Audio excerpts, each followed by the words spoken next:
Hello, everyone. This is Zairanis. I am the program coordinator for the club's division here, Generation On.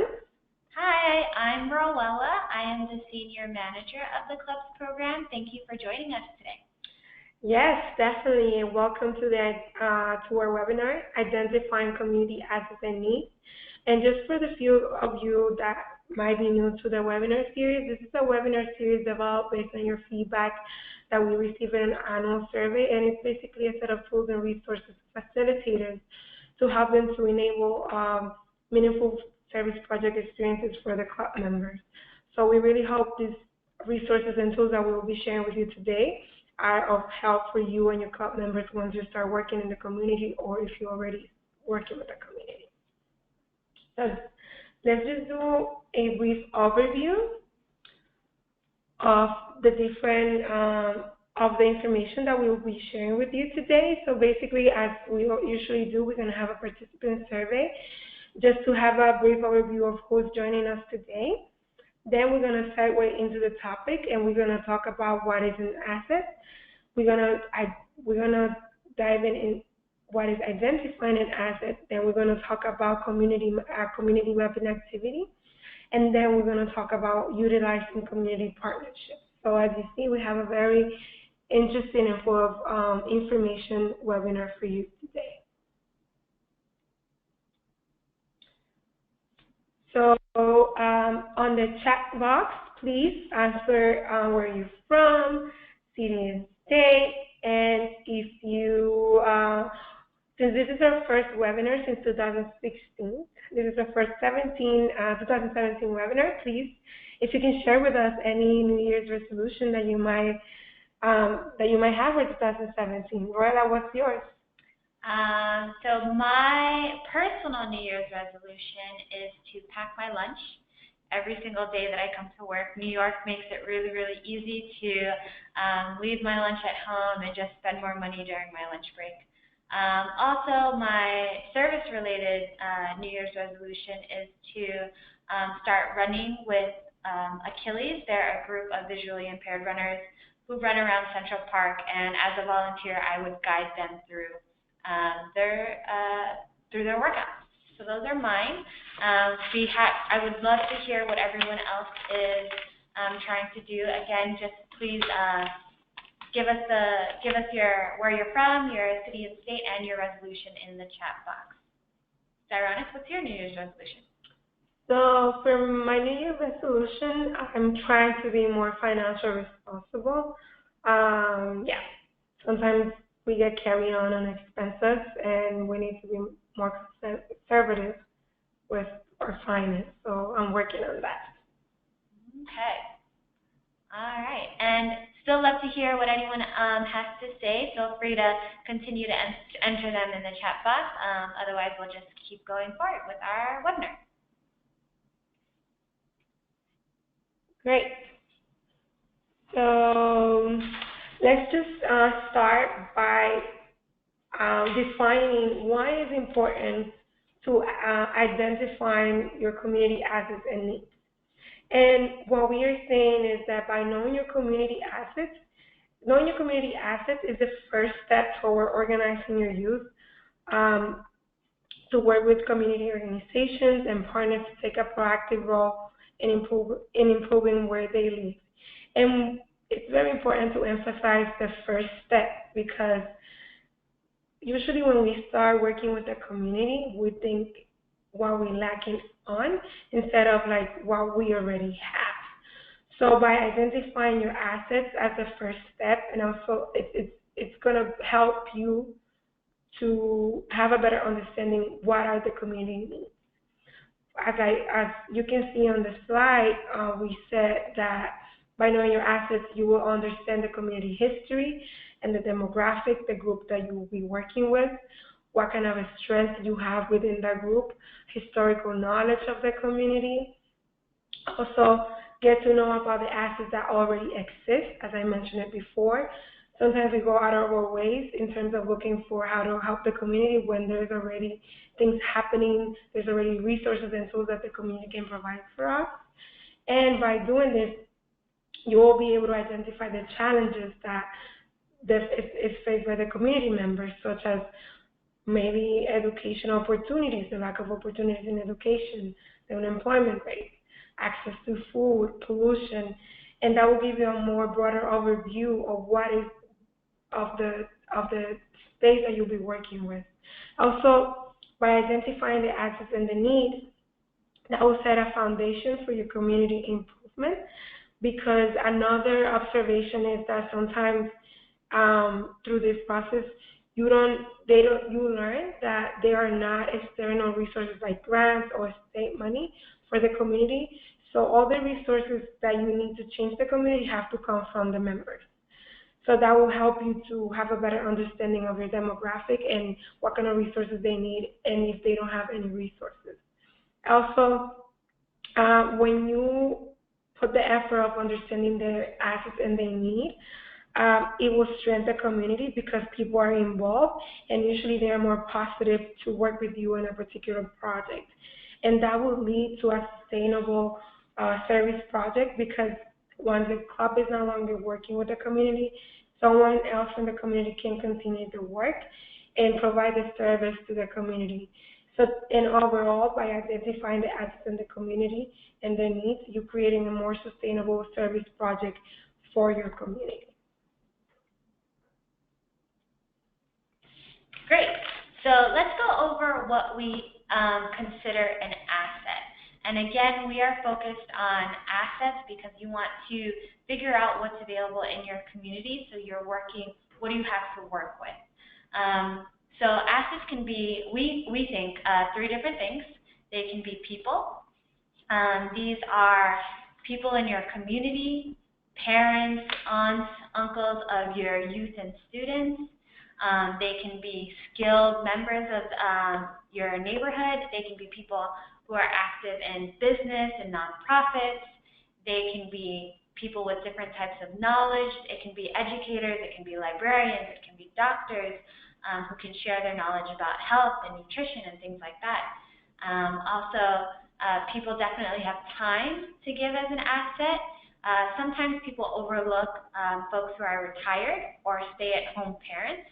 But sometimes these folks have more time on their hands to offer up and uplift your service opportunities.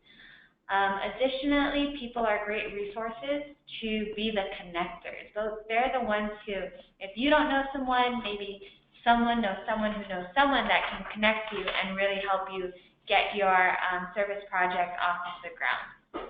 So again, people, everyone has an asset that they can contribute to their community, to a service project, to youth as a whole, and you just want to be mindful of making sure that you're talking to different people from all sorts of socioeconomic statuses, professions, age ranges, racial and ethnic backgrounds, just to make sure that you have a really strong inventory of who is in your community and what they can offer up to everybody. Additionally, another community asset would be organizations that are available in your neighborhoods. And organizations are great providers in that they offer up different ranges of services, and these can include financial literacy services, it can include tutoring, it can include childcare. Organizations also offer up expertise in a lot of different areas. You can talk to business owners and you can talk to accountants, you can talk to lots of different people, and their expertise are all assets. And lastly, organizations can obviously offer a physical space if you're looking for a meeting space or event space. Lastly, we also want you to be mindful of community institutions as assets. These are services and spaces that are generally provided by the government to make life better for all people. And these are what's included is public transportation, recycling centers, cultural organizations, libraries, schools, as well as in New York we have universal pre-K, so early childhood education centers are also considered community institutions. So again, there's a lot of different assets, and we want to make sure that as you're identifying what your community has to offer, that you're looking at not only financial resources, but the talent, the knowledge, the services, and existing infrastructure that is in your community to get your group further along in your service project endeavors. And some questions, we wanted to offer some guidance on some questions to help you and your youth begin to identify what those assets and needs are within your community. So the first bullet point that we want to talk about is you want to make sure that you're understanding the basic demographic of your community. So you want to ask questions to inquire about the income levels, the racial and ethnic backgrounds, the number of youth, what type of professionals you have in your community, what type of services are also available, just so you have a general idea of who is in your community. Next, you want to understand what is already going on, what type of services are already being provided, and to whom. So again, this is all in relation to building a very robust and impactful service project. So you want to make sure who is in your community, what's already going on, and who are the leaders are in the community that are taking the lead and taking the charge in whatever social issue that you're really interested in. Because those are the experts and the connectors that can help you get along further in where your group wants to go in relation to the service project. And lastly, you also want to ask community members what are the needs and what are the gaps. In the community, is there something that they wish they had when they look at things that they're trying to accomplish, areas in which they're trying to improve, and from there you can really get a holistic view of what your community has, what's working, and where are some of the gaps. And from there, you can start to brainstorm different service project initiatives that your group would like to accomplish. Great, thank you, Roella. So now that we have a definition of what is a community asset and what does a community might identify as a need, we want to share with you different techniques to find them and to assessing what is a need or what is an asset. But first, we want to recommend facilitators to always, in terms of best practices, to use different skills and talents. So to do research on the community and the resources that they have. And for example, if you have someone that is good with numbers, that being the person that you would task with working with census data, for example. Or if you have someone that likes to plan events, that person might be in charge of developing questionnaire questions or how the interview question will look like. And if you have someone that enjoys to talk to people, that person would actually be the one executing the interview or executing the community survey. So just in terms of best practice, always take it back to your group so they can be involved in the process. So in terms of techniques, as I mentioned before, you can have access to the census data. And for example, you can, with the census data, if you have older youth, they can definitely work with the numbers and look at the demographics. But if you're working with younger youth, the way you will go with it is like the facilitator is the person presenting the data to the kids and explaining it to them and explore together what does that mean for them in their community. In terms of the interview for older youth, they can go and interview people in their community. But with younger youth, you can have someone, an expert or someone from the community to come into the school during the lunch hour or during one of their classes and have them ready with a few questions to ask them about in terms of what they have in the community or what they see they like in the community. Also, with the community survey, all the youth, they can definitely develop a Google form or develop the question on the computer. However, with the kids, the facilitator will have to be more engaged and develop the questions for them. And the way you go about it, after you develop the questions, you will ask the kids to go home and ask their parents what they know about their community. So always just keep in mind the demographic that you are working with. in terms of best practice, because we want all the age group to be involved in this process. Also, we recommend to have use family and friends. They also are part of the community. They also have access to the resources, and they also see what the community is lacking, and in particularly the elders. They usually have really good historical memory of their community, so always try to tackle that resource because they usually like to also share their story. Also, keep it a local. Businesses, they always like to partner with community organizations because that looks good for them in terms of giving back. And also for you, it's a good way of getting resources, promote your event, and building relationships. And last but not least, add projects, particularly when you're working with kids.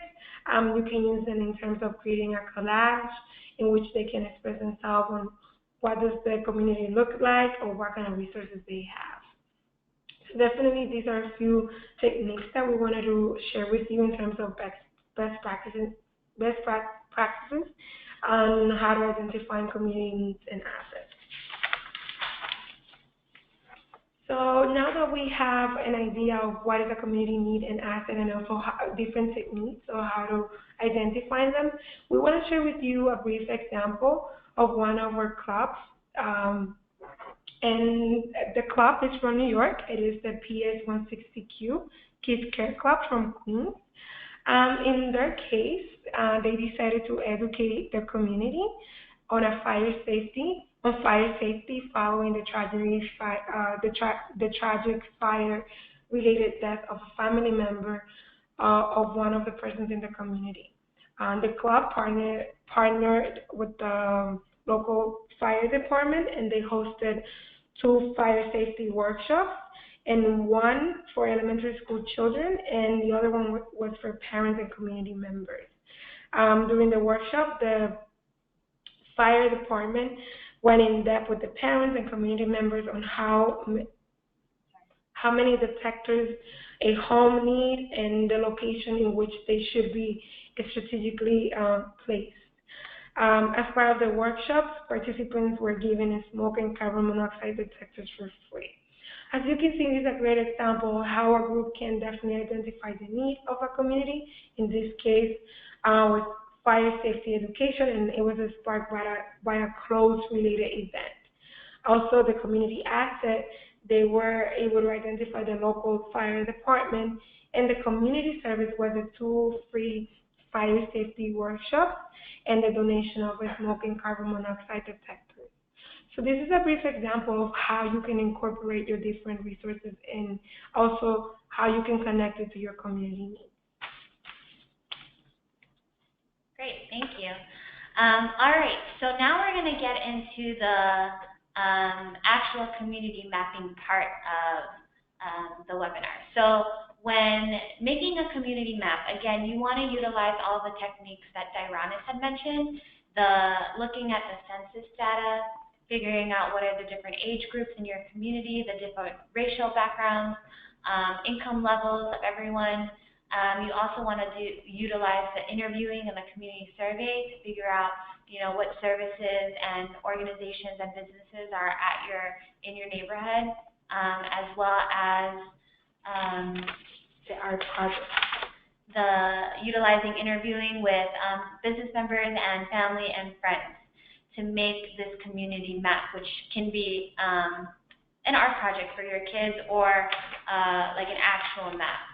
So this is an example of a community map that was done. It is your basic hand-to-paper map where they're mapping out the different things that are available. And you can definitely do this with your group of youth.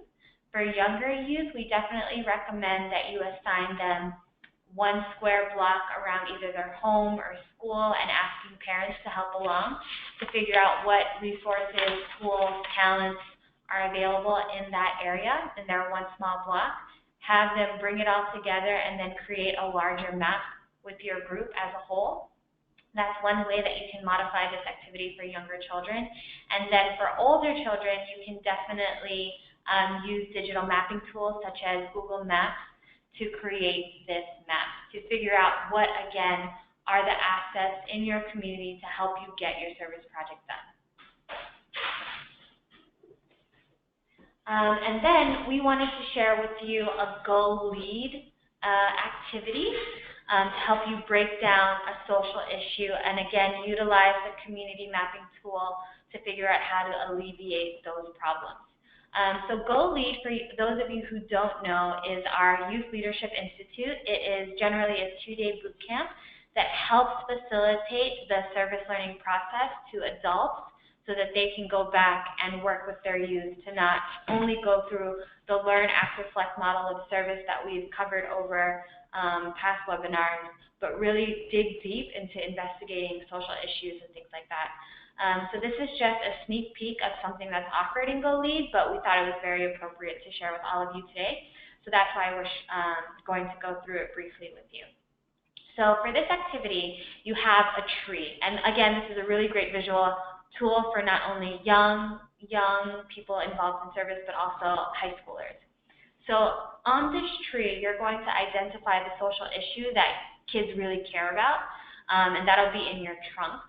And then you can talk about the effects of the issue in the trees, branches, and leaves. And then down in the roots, you'll talk about what are some of the root causes that make this social issue come about. And then you'll look at your community map that you've made before and identify the organizations and experts who have a bird's eye view that can help alleviate this issue. So we are going to do an example with you together, and we are going to focus on illiteracy. So I have illiteracy as our social issue in the trunk of the tree. And the first thing that we're going to talk about is what are some of the effects and issues and problems related to illiteracy. Dironis, can you give me an example? So an issue related to literacy can be a limited job opportunity. For example, the person can have a really hard time completing a job application. Yep, great. Yeah, so that's exactly a negative consequence of illiteracy. People will not be able to seek out the jobs that they want to seek out. And let me show you all of the other ones that we had brainstormed together. So Diana said limited job opportunity, and as a result, it could result in lower income. And some of the other things that are listed in our tree branches is sometimes it can lead to health hazards if people can't read the label of medicine that they're ingesting or read warning signs on packaging. Maybe they might be ingesting some things that are very harmful to them. For students, it can definitely lower their self-confidence and hamper their academic achievement. If folks are illiterate, sometimes there'll be little value given to reading and education within their family. And also, one effect that was researched, it says that illiteracy can cause difficulty understanding social issues, societal issues, which will then negatively lower their community involvement. So these are just some of the effects of illiteracy. So then the next part of this activity that you would do with your youth is in the roots, you would list some of the causes of illiteracy. Dironis, can you give me an example of a cause? Poor education system? Definitely. A poor education system such as poor teachers, having kids pass along grade to grade without them reaching proficiency levels can definitely cause illiteracy. Some other causes that we thought of are parents with little schooling. They won't be able to help their kids with their reading assignments. Sometimes there's a lack of books at home. Sometimes there are undiagnosed learning disabilities, so youth or adults will never learn the strategies they need to overcome this challenge. Sometimes small value placed on reading. If it's not important, why get good at it or learn? Lastly, we suggested that difficult living conditions such as hunger and poverty, if you don't know where your next meal is coming from, sometimes reading is definitely not going to be the priority in your home.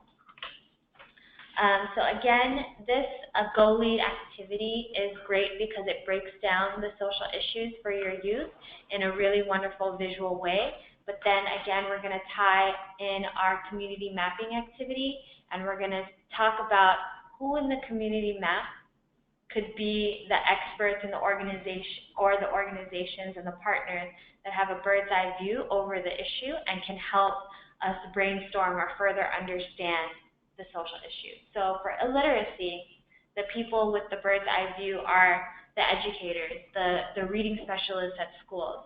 They could be the librarians who have access to all of the free services that are offered through the library system to help students with their reading, their homework, and things like that. It could be politicians who are really driving and steering the academic and education initiatives going on in the community.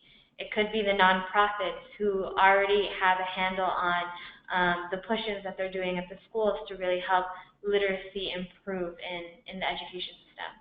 Additionally, after-school programs could also be people that could be supportive in addressing literacy because a lot of after-school programs offer up homework help and help with the achievement gap. Dairon, did you have one more that you wanted to add? Also, sometimes we forget about community boards and also town halls and city halls. They are a great resource in terms of like they might have information about policy or advocacy that is being taking place in your community or in your town or in your city. Also, politicians and representatives, they work very closely with these organizations. So definitely it's a great resource to have. And basically community boards and town halls and city halls, one of their main jobs is to provide, it's to improve the livelihoods, the livelihoods of people within a community. So it's definitely a good resource for you to keep in mind. Great. And again, just to recap, so we talked about the assets, what an asset might look like, how to understand assets and needs in your community, to create a community map, and then we led you to this community mapping activity that is taken from GOLEAD. Again, it helps break down social issues really wonderfully for youth, as well as offers up how you can utilize your community map to help with this issue. The next portion of this webinar that we want to emphasize is to utilize your community partnerships.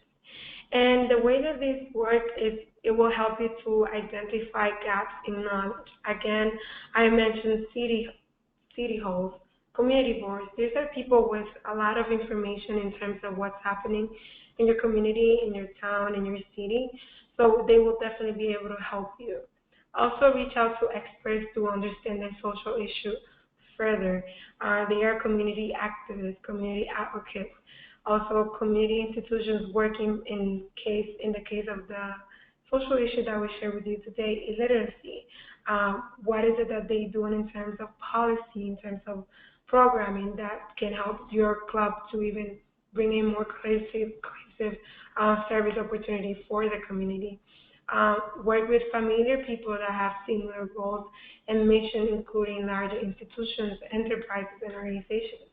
If you know there's an after-school program or a nonprofit organization that offers homework help, that would be definitely the person or institution that you will go if you're planning a project in terms of for illiteracy, like a reading evening in which kids are reading books or they talk about the issue of literacy. And then also establish relationships that can be used even further to even further your projects. Your partnerships are your door openers. They can definitely introduce you to new people, to other organizations, institutions that might be working in the issue that you are interested in tackling in your community. So definitely leverage those relationships and foster them as a way of even take your project even further in terms of impact.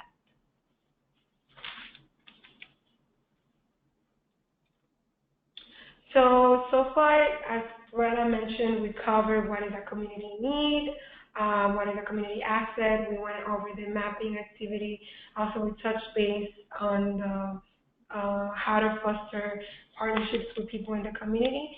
Also, we want to offer additional resources besides what we offer today on the webinar. And we want to invite you to visit the website Learning to Give, which is a great tool in terms of offering academic lesson plans with a portion of with a service component, and it is a great resource whenever you are researching issues um, about the community. Also, we recommend to visit the website Roots and Shoots, and there they have different guides, and they have modified different ways of doing community mapping across different ages. So it's definitely a great tool to utilize when you're doing community mapping. Also, another tool can be, as Rella mentioned earlier, and it's Google Maps. It's really cool. They also have a satellite option that you can use, and you can have like a real view of the community or the location that you are interested in exploring. So keep in mind these tools as well whenever you're working on community mapping. So we have a couple of announcements for you. We are really happy to be able to offer to you new grants now in 2017. And we started with the Make Your Mark on Hunger. And basically this grant is challenging kids and youth to fight hunger through, through volunteer service from March 15th to April 30th. You can submit an application on the link that we provided on the slide, and the deadline to submit your application will be January 31st. Yeah, and we also are hosting a live Q&A on Facebook this coming Monday at 1 p.m. Eastern Time. If you have any questions about the Make Your Mark on Hunger campaign or the grant application, and you can't watch our Facebook Live Q&A, feel free to jump on our Facebook page or email us your questions, and we are going to be more than happy to answer them for you. Awesome. Thank you, Rella. Another amazing opportunity that we are offering to our clubs is the monthly service team grant. And that one in particular we are really excited about because we are looking for out-of-the-box, innovative, creative ideas that we might not even have in our website. We really want you to explore different issues, to think about issues in a different way in terms of how we serve the community. So this is definitely the space to do so. Also, we are really proud to announce that we will have some more information about it, STEAM grant opportunities. So please stay tuned because we will be sharing that information pretty soon. And for those who don't know STEAM, so I know most of you are probably familiar with STEM, the science, technology, engineering, and math. STEAM adds art to the mix. Definitely. So keep yourself looking into our website, Facebook, and also checking your emails because we will be sharing information soon about it, how to apply. Also, we want to share with you our biannual club survey, and as you can see, most of the material that we develop and research are based on your feedback and your comments. We take them very, very seriously. So please, we want to hear from you. We want to serve you better every day. So please submit your responses by Tuesday, January 31st. And we really appreciate them, and we really, really look into them in terms of how to improve our services. And coming up next, and that came from the survey from last year, we are having a resource mobilization and grant writing webinar. It's going to be February 22nd from 5 to 6, and you can register at the GoToWebinar.com. And on this webinar, we will be exploring different strategies on how to mobilize the community resources and also how to write a winning grant proposal. So I know a lot of you already, the ones that submitted the survey, are really interested in this topic. So please, please register, and we really hope that you can also enjoy and the information that we share is useful for you and your club. This is it for today. We really hope that the information that we shared with you today was helpful. This is the time for questions. If you want us to clarify any of the points that we shared with you today, we're more than happy to do so right now. Yeah, and if you have any comments, questions that you want to ask privately, please feel free to shoot us an email. I am rramos@generationon.org. You can also do it on our Facebook page. Yeah, but feel free if you have any questions. Also, I don't know if you noticed, but the handout with all the PowerPoint slides are in the handout section of your side panel.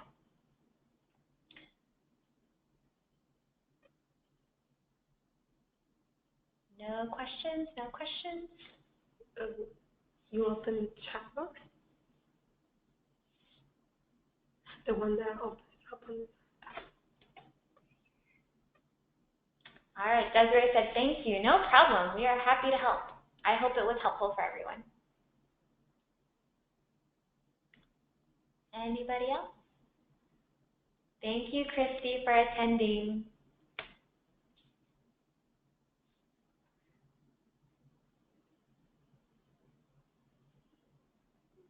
All right. Doesn't look like there are any more questions. So again, we're really, really grateful for everyone who took the time out this evening to join us. We hope you found it helpful. We're going to be posting up this recorded webinar on our website as well as on YouTube. So if you want to share it, you're more than welcome to do that. Have a great evening, and we hope to see you at our next webinar. Bye-bye. Bye.